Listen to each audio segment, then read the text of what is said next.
Hey ho Pop gengs!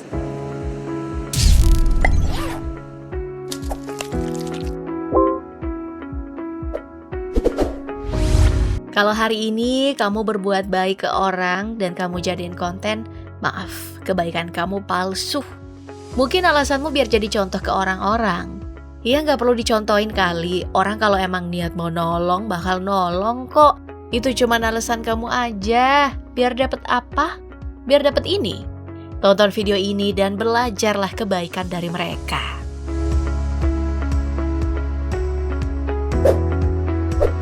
Seberapa berani kamu mempertaruhkan nyawa untuk orang lain? Kalau tidak, kamu bisa ambil contoh dari kisah pengantar pizza ini.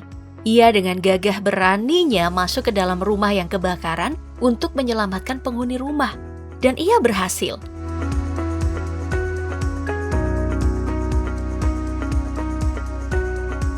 Tapi, saat tahu masih ada lagi orang di dalam, ia memilih masuk lagi. Ingat, tanpa pakai pengaman dan keahlian apapun, cuman modal berani. Meski akhirnya keluar dengan nafas sesak dan luka bakar di tangan.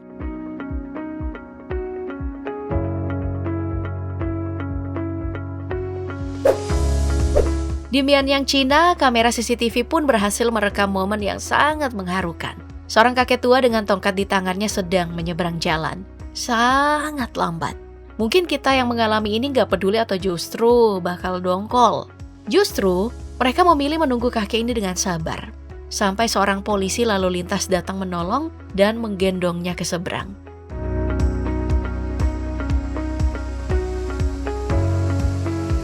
Sama seperti pria muda ini, ia memilih menahan kendaraan yang lewat untuk membantu seorang wanita tua menyeberang. Tidak banyak anak muda kan yang bisa sepekah seperti ini, sangat langka. Di negeri plus 62, ada orang kayak gini gak sih? Ya, yang ada cuman anak muda bikin konten nenek mandi lumpur. Atau anak muda yang niatnya nolong tapi sambil dikontenin. Tapi orang-orang tadi tulus dan tidak minta direkam atau merekam loh. Harus aku akui sulit banget menemukan orang-orang yang mementingkan orang lain ketimbang kepentingannya sendiri. Ini mungkin wajar karena orang-orang punya urusannya masing-masing. Cuman, kita kadang lupa entah kapan kita pasti bakal berada di posisi yang sama.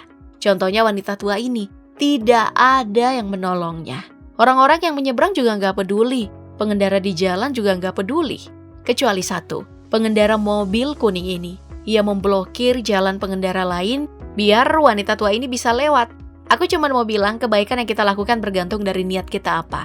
Kalau hanya untuk bisa dapat banyak pujian di media sosial, aku mending milih jadi orang jahat deh. Ini pendapat aku ya.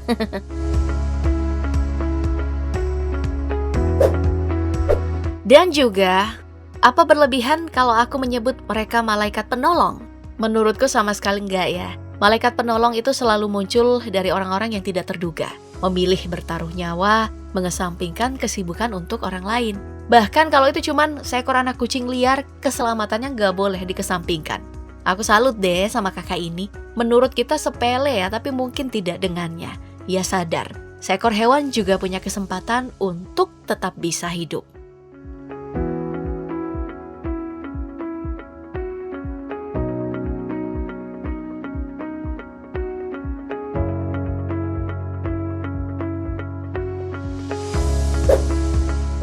Nah, aku punya momen lucu nih, tapi sekaligus banyak makna yang bisa kita ambil. Kejadiannya di Vietnam. Karena kecerobohan pekerja, ban pun jadinya menggelinding ke jalanan. Pekerja ini mungkin gak sadar ya, tapi pria baju putih itu sadar. Gak pikir panjang, ia pun melompat dari mobilnya, berlari ke arah ban yang menggelinding. Ia sadar pasti akan jadi masalah.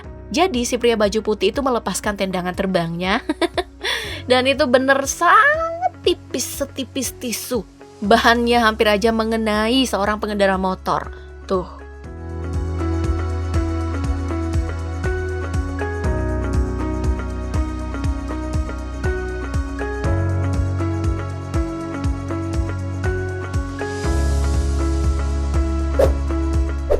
Atlet sepak bola wanita ini juga harus diacungi jempol sih. Bukan kawan tapi lawanlah yang membantunya. Menghentikan permainan, membuat lingkaran, dan membantu atlet berhijab ini mempertahankan keimanannya sebagai wanita muslim. Dalam olahraga menurutku ini penting. Semua memang tentang kemenangan, tapi kesadaran harus selalu melekat. Lawan bertanding juga adalah kawan bertanding yang diikat oleh persaudaraan olahraga. Yang harus aku bilang, empati dan rasa hormat inilah yang harus selalu dijaga dalam olahraga.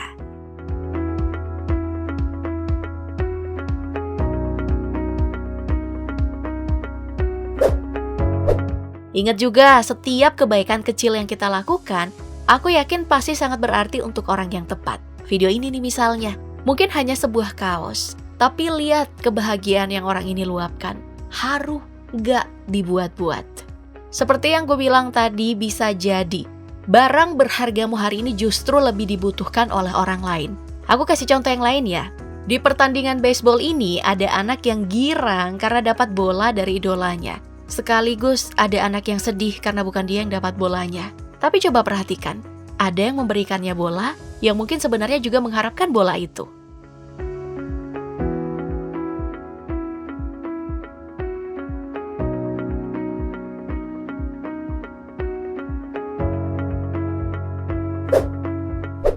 Di antara yang sudah kita bahas, ini nih yang paling menyayat hati. Seorang hakim sudah nunjukin ke kita kalau kemanusiaan itu di atas segalanya. Ia menunjukkan belas kasihan waktu menangani kasus seorang pria yang usianya 96 tahun karena ngebut di zona sekolah.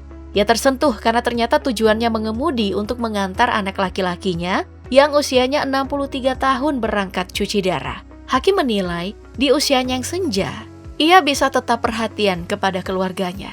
Saat kakek ini menerima putusan bebas, gak tahu kok tiba-tiba aku juga netesin air mata. Berulang kali kuputar, tetap aja kisah ini bikin aku sedih. Listen, sir, I wish you all the best.